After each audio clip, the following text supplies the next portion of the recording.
بسم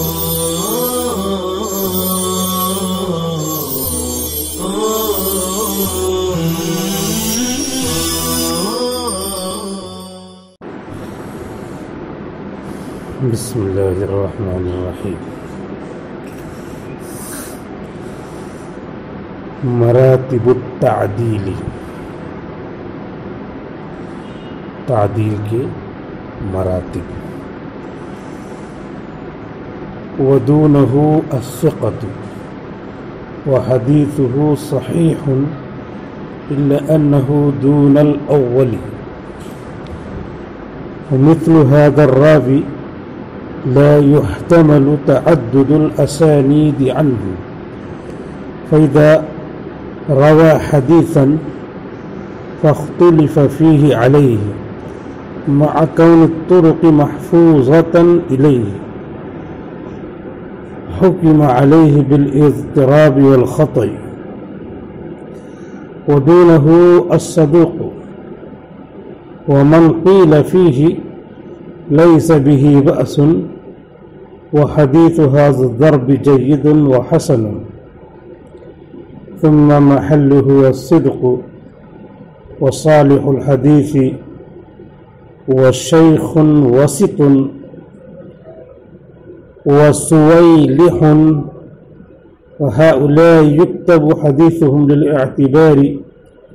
فهذه الأوصاف وإن كانت أوصاف تعديل إلا أنها لا ترقي حال الراوي، یا لا ترقى حال الراوی بها، پوشیدہ ماننا پڑے گا. نعم،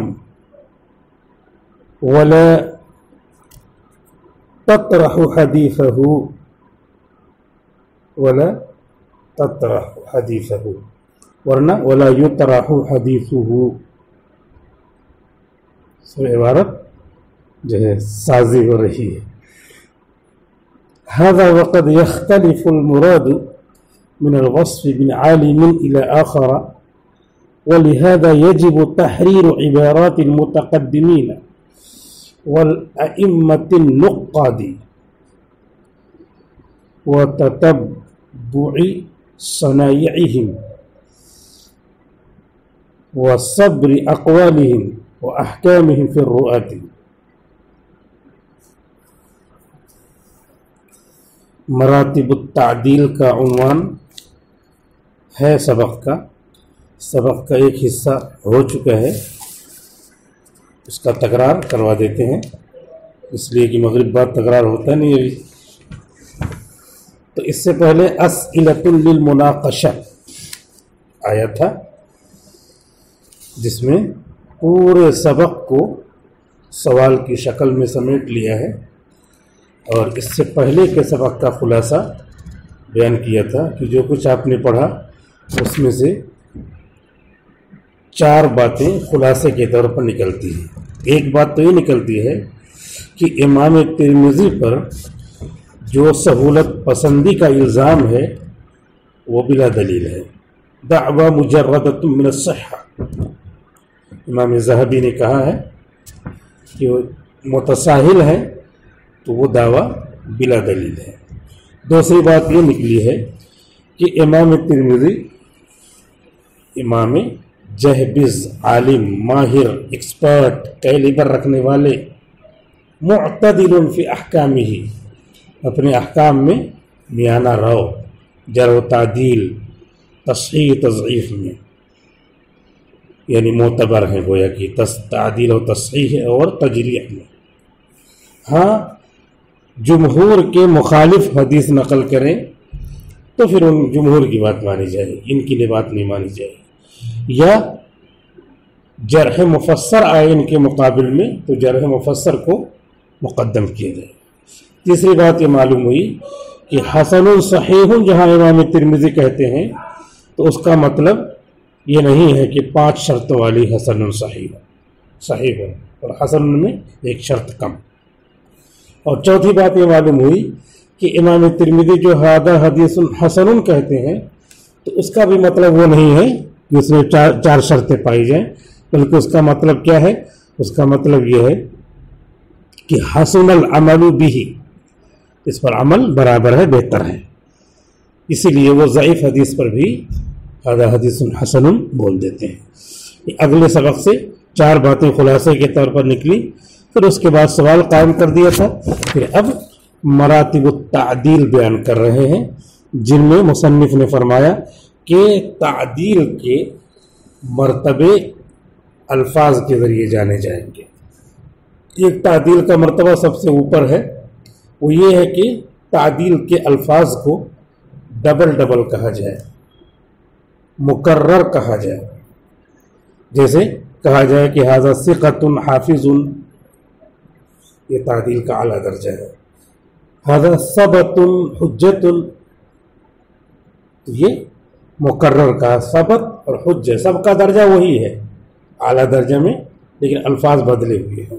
سیاق و سباق کی وجہ سے تھوڑا 2-3 پوائنٹ آگے پیچھے ہو جائے وہ چل جائے گا، کیونکہ وہ سیاق و سباق سے پتہ چلے گا کہ یہ لفظ اشارہ کیا ہے اس سے ثقۃ متقن، اس میں تھوڑی سی تاکید ہو سکتی ہے سیاق و سباق سے۔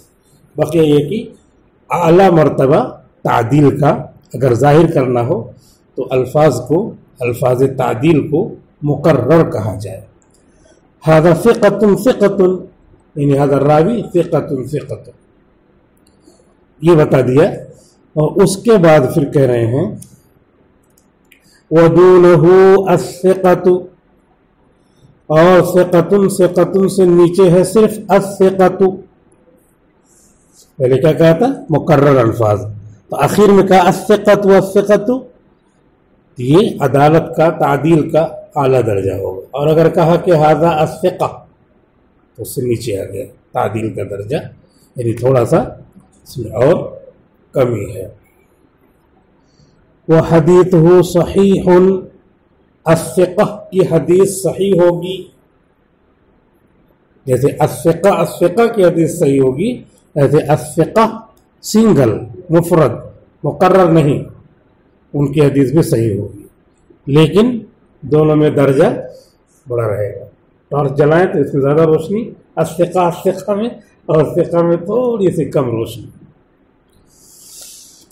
الا انہ دون الاول، مگر یہ کہ الثقۃ کم درجے کا ہے اول سے، یعنی الثقۃ والثقۃ سے، الثقۃ المتقن سے، الثبت والحجۃ سے، الثقۃ الحافظ سے، یہ الفاظ استعمال ہوتے ہیں حدیث کی کتابوں میں جس راوی کو ثقہ قرار دیا جائے، تو اتنے الفاظ کو یہاں انہوں نے لکھ دیا کہ دیکھو ان سب الفاظ سے تعدیل ہوا کرتی ہے۔ وَمِثْلُ هَذَا الرَّاوِي لَا يُحْتَمَلُ تَعَدُّدُ الْأَسَانِيدِ عَنْهُ، اور اس طرح کے راوی، ان سے سندوں کے تعدد کا احتمال نہیں ہے، یعنی اس کی ضرورت نہیں ہے۔ الثقہ راوی ہے، ایک سند بھی آئے تو حدیث کیا ہو جائے گی؟ حدیث ہو صحیح، تعدد کی ضرورت نہیں محسوس ہوگی، ایک ہی سند سے اس حدیث سے صحت کا حکم، اس سند سے حدیث کے لیے صحت کا حکم نکال کر کے مسئلہ نکال لیں گے اور کسی مسئلے کے لیے وہ دلیل بنا لیں گے۔ فَإِذَا رَوَى حَدِيثًا، تو جب یہ راوی جن کو ہم نے ثقہ کہا ہے، انہوں نے نقل کیا ایک حدیث، فاختلف فیہ علیہ، تو اس سلسلے میں اس راوی پر یا اس حدیث پر اس راوی کے سلسلے میں اختلاف کیا گیا، اس راوی کے سلسلے میں اختلاف کیا گیا، یہ تو ٹھیک نہیں ہے، وہ تو میں گیا تھا وہاں تو وہ نوٹنکی دیکھ رہے تھے، سرکس دیکھ رہے تھے، تو دوسرا کا وہ تھوڑی تھے، وہ تو اس شکل کا وہ دوسرا آدمی تھا جو راجموئی رہتا نا وہ تھا۔ ایسے اختلاف اختلف فیہ، ایسے اختلاف ہوتا ہے کیونکہ نظروں کا مسئلہ ہے، نظر کبھی جو ہے امتیاز نہیں ہو پاتا، ایک آدمی امتیاز کر لے رہا، یہ دونوں بتا رہا ہے کہ یہ دونوں ایک ہی پھل ہے، تو دونوں ایک پھل نہیں ہے، صرف جو ہے چمڑا اس کا قشرن، اس کا چھلکا ایک ہی طرح دکھ رہا ہے، کھولا تو دیکھا کہ ایک کیا ہے، جردالو ہے، اور ایک صرف آلو وہ کھا رہا ہے. تو اس طریقے سے کبھی چمڑے، کبھی اس کا چھلکا، کبھی اوپر کا رنگ ایک ہی ہو تو آدمی دیکھ کر کے مشتبہ ہو گیا. تو اس لیے فاختلف اختلاف ہوتا ہے. ہم ہی دیکھتے ہیں ایک آدمی کو سمجھ کے خوب سلام کر رہے ہیں، اس سے پوچھے کہ آپ ہوں گے، نہیں وہ تو نہیں، ایسا ہوتا ہے. اس لیے فاختلف فیہ علیہ، اس راوی کے سلسلے میں اس حدیث کے حوالے سے اختلاف کیا گیا. مع کون الطرق محفوظۃ الیہ، باوجود کی سندیں اس تک بحفاظت پہنچتی ہیں، حکم علیہ بالاضطراب والخطأ، تب بھی اس پر حکم لگایا جائے گا اضطراب اور خطا کا، کیونکہ اختلاف کیا گیا. کوئی راوی اس طرح کہہ رہا، کوئی ناقد اس طرح کہہ رہا ہے کے بارے میں کہ ٹھیک نہیں ہے، کہہ رہا ہے ٹھیک ہے. تو ظاہر سی بات ہے اضطراب کا حکم لگا کر کے پھر راجع مرجوح کا قاعدہ جاری کریں گے. مضمون کے اعتبار سے یا کسی بڑے متقن ناقد کے قول کی وجہ سے ترجیح دیں گے. امام بخاری فرما رہے ہیں، امام مسلم فرما رہے ہیں، تب ترجیح ہو جائے گی. لیکن فاختلف فیہ، جب اختلاف کیا گیا تو وہ کیا رہیں گے؟ ان پر اضطراب اور خطا کا حکم ابھی لگایا جائے گا. اس کے بعد پھر کوئی چیز راجع آئے ترجیح کی تب ترجیح دیں گے. تو ثقہ ہونے کی وجہ سے یہ ہوا. اور ثقہ ہوتے تو پھر وہ شبہ والی، اضطراب والی، خطا والی بات اب نہیں ہوتی، کیونکہ ان کو دو لقب کے ساتھ ایک ہی لفظ کو دو بار کہنے کے ساتھ یا اسی ہم معنی لفظ کے ساتھ تاکیداً کہا گیا ہے، اسی لیے کہ شک و شبہ اور اضطراب و خطا اس سے کیا ہے؟ تجربے کی روشنی میں. ایسے تھوڑی تجربے کی روشنی میں دور ہے. بقیہ یہ کہ کسی کا تجربہ اس کے علاوہ ہو تو ایسا نہیں کہہ سکتے. جیسے مثال کے طور پہ تجربے کی روشنی میں اب قرآن شریف کی کوئی آیت ہے تو قرآن شریف کی وہ آیت ہے، اس سے جو ہے ہم جو ہے بخار اتارتے ہیں، پھونک دیا بخار اتر گیا. تو کوئی کہہ رہا ہے کہ بخار دلیل لاؤ کہ آیت پڑھی جائے گی بخار کے لیے. اس سے یہی کہیں گے کہ تجربے کی روشنی میں یہ مجربات صدیق میں سے ہے. قاری صدیق صاحب نے تجربہ کیا ہے، اس کی دلیل نہیں ہوتی ہے. اس کی دلیل مجربات تھانوی میں سے ہے، بس اتنا دلیل ہے یہ. اور بقیہ اسے دلیل چاہیے تو فیہ شفاء للناس. قرآن میں حاکم مرجع پورا قرآن میں سے کوئی بھی سب شفا ہے. اب کس چیز کے لیے شفا ہے؟ فلاں نے تجربہ کیا. تو مجربات صدیق، کوئی آدمی اس تجربے سے اختلاف بھی کر سکتا ہے کیونکہ انہوں نے بار بار تجربہ کیا تو ایسا ہے. اور کبھی کسی کا نہیں ہوا تو اللہ تعالیٰ تھوڑی کسی چیز کے پابند ہے، اس میں فائدہ نہیں اللہ تعالیٰ مصلحتاً ظاہر کر دینا چاہتے، نہیں ظاہر کریں گے. اس کے لیے اسی مصیبت میں رہ کر کے اس کے اجر کو بڑھانا چاہتے ہیں تو ایسا رہتا. تو ایسے ہی فلاں راوی کو فلاں نے اپنے تجربے میں کیا کہا ہے؟ ثقہ. تو یہ مجربات ہیں ان کے.